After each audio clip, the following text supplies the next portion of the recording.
Hello everybody, Andrew Hutchings here, and this video is about how I feel after a workout.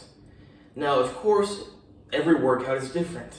Today, for example, I hadn't done deadlifts in probably a little over a month, maybe like six weeks.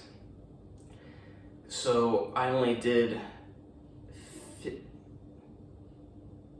55 kilos on each side for my heaviest set, for like 7 reps. Quite a bit less than usual. And my back was not very strong. So yeah, all workouts are different. But I'll explain how it is for regularly trained body parts. So I'll start with when I go too hard, because that's what I've done for a lot of my life. Not so much in the beginning, not so much now, but in the middle, after I came back from being injured, for some reason I had this mentality of just destroy myself in the gym because I wanted to get back in shape. And I would work out for several hours, sometimes only 2 hours, but sometimes up to 3.5 hours, and intense the whole time. You might be able to guess how I felt after those workouts. Not very good. Immediately tired, but like the next few days, or actually like the next week, sometimes longer than a week, it felt like I was in a car crash. And I've been in a car crash, so I know what that feels like. And it was a really bad car crash. Yeah, that's an intense workout if it feels like a really bad car crash. Okay, so that's overworking yourself. I do not recommend you aim for that feeling. A big problem is, well, 2 big problems. 1, injury. 2 is recovery time. If it takes you like over a week to recover, maybe it's not the best. I mean, it worked for me at the time, but I don't do it anymore. There's better, more pleasant, safer ways to get good results. So let's focus on just my more standard type of workouts. The ones that are like an hour and a half long. Currently I do really short workouts, but in the beginning part of my life, of my lifting life, say from ages of like 10 to 16, most of my workouts were an hour to an hour and a half long. And then I've done some like that in recent times as well. Those ones, generally when I finish and I go to the bathroom, my hands are really shaking, and like, assuming I did something with my back. If I didn't do anything with my back, probably this wouldn't be the case. But when I go to wash my hands, like it's really, I haven't done it in a while, so it's a little difficult to remember. But it's always like really awkward, like I have to, maybe it's because of like extending my arms. Yeah, it's not my back. It must be something to do with my arms, because I have to like bend over because I can't reach my arms out. But they're like this, and I can't just go like that. Like I can only have them like right here, and I have to bend over to get them under the sink and like wash them. I also generally, no, like I said, I haven't been working out like this recently very much. But these hour and a half workouts on top of the hand shaking, I don't know if it's from hypoglycemia, but I would get nauseous and lightheaded, and sometimes tingly. Probably from, I'm not gonna speculate. But yeah, not pleasant. I never actually threw up, but I felt I don't like that feeling. It's very unpleasant when you're nauseous and dizzy and lightheaded. And if you have to drive home after the gym like that, not good. Luckily, when I was younger, my mom or dad would pick me up from the gym and drive me home, and they'd be worried because I'd be telling them how I feel like I want to vomit and pass out and stuff. When I got older and did it on my own, I learned that eating generally helped afterwards, but also I just had to wait What made that feeling the worst was if I did like squats. For some reason, I don't remember it much with deadlifts, but I know that if I did squats and I pushed myself hard, I would really be like, and I'm not exaggerating, like I didn't really look like that, like I probably looked pretty normal, but man, I felt lousy.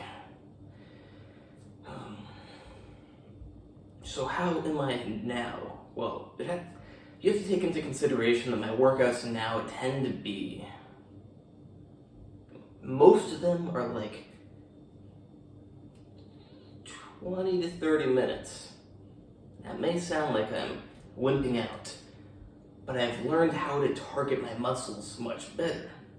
So I don't have to just destroy myself to trigger growth. I can actually just contract them really well, focus on them, and they get a good stimulus.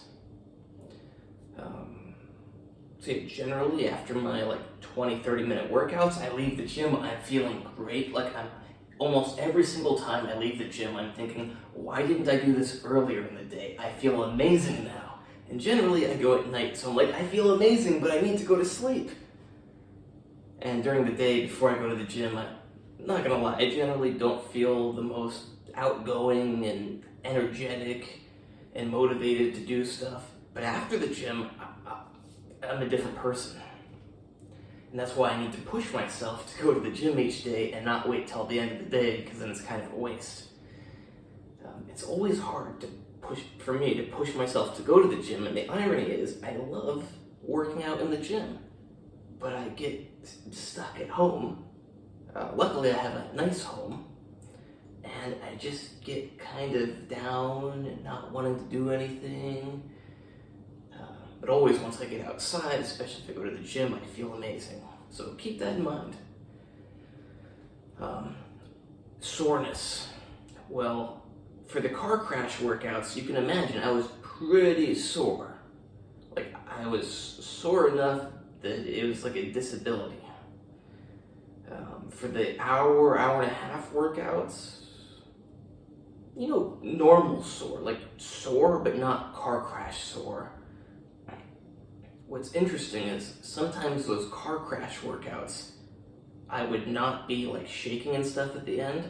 Maybe it's because I would drink protein powder and creatine, and occasionally I would actually eat carbs or eat them or drink them during my workout, so I could work out for like 3 hours, 3.5 hours. But yeah, for some reason, those longer workouts, maybe it's just because you can like push through it and your body adapts. I don't know. Probably the food I was consuming. But I did not get so much. I still got the handshakes, but not as much, and I wouldn't get that lightheaded, nauseous feeling. And soreness from my like 20 to 30 minute workouts.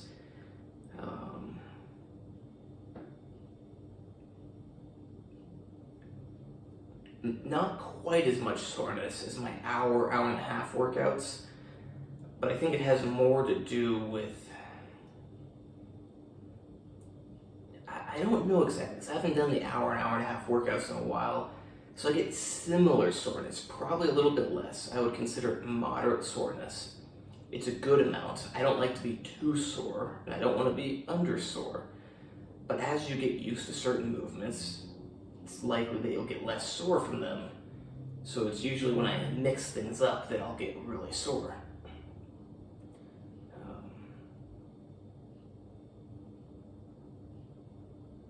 Yeah, I don't tend to get as sore from the 20-30 minute workouts. But I grow, well, I don't know if I grow too much, but my strength goes up. And I think I'm growing a little. Like, whether or not you can tell, I'm actually pretty big. And once you're pretty big, you don't grow that much. Like, you still grow, it's just a lot slower. So yeah, the takeaway message from this video is, after my workouts, I can certainly feel that I worked out. Now, if I do 20-30 minute workout, yeah, I feel really good, some soreness, overall, really good. Oh, still, sometimes, just so you know, even with the, or maybe, Yeah, sometimes even after a 20-30 minute workout, I can barely walk. So I am pushing myself. Like it was about a week ago. I don't normally do leg extensions and leg curls, but I have a membership to a different gym right now to do MMA.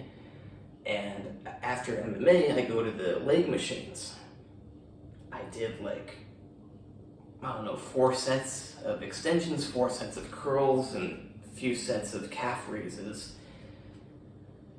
And I could barely walk down steps afterwards. I was I want to walk around, but I can't. I hadn't walked around much that day, or the day before probably. I was excited to go walk around. It was a nice day, but my legs really did not work. Maybe I can imitate it, but I was surprised. I didn't expect it. Just leg machines. I usually do squats, so I thought, leg machines, I hope my legs get sore. Interestingly, they didn't get very sore, they just didn't work afterwards. Also, oftentimes, after I will do calves, luckily it hasn't happened recently, but when I go to walk home, often it's when I go to maybe it's going down a curb or up a step, but it's something about my walking changes, and my calf will cramp up, and my leg will collapse. Luckily, I haven't had ab cramps, but I don't train abs too much. I should train them more, but often, if I work out abs, I get ab cramps. Also, good note is that you can feel a difference between tendon damage and muscle damage. So today I did some lat raises. I was being very precise. I tried to do them kind of like this mostly, I bent over. I do them like this a lot, but generally I'll go more like this. And today I experimented with going more like this. And decent muscle soreness, because I'm not the best at training delts. I think I said lats, but delts. Lateral raises for the delts. But afterwards, as I often do with shoulders, I felt this more. So muscles, you get this very general sore feeling. Tendons, you get more of this more localized soreness, and it's a different kind of soreness. It's like a tightness soreness, and it doesn't feel good. Muscle soreness, that's kind of a good feeling. I like muscle soreness, but this other soreness, not good.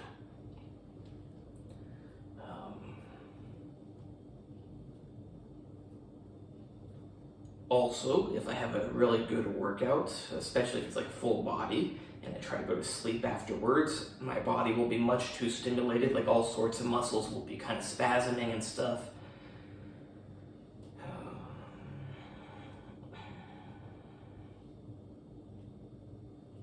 So yeah, that's about it. Like I said probably 5 minutes ago, takeaway messages: after I work out, I can certainly feel that I worked out. If I work out and afterwards I don't feel anything, well, that doesn't happen. But if it did happen, I would be like, what did I do in the gym? Was I asleep? Or what? It would really be weird. Maybe, it can happen that I do something and I don't get sore.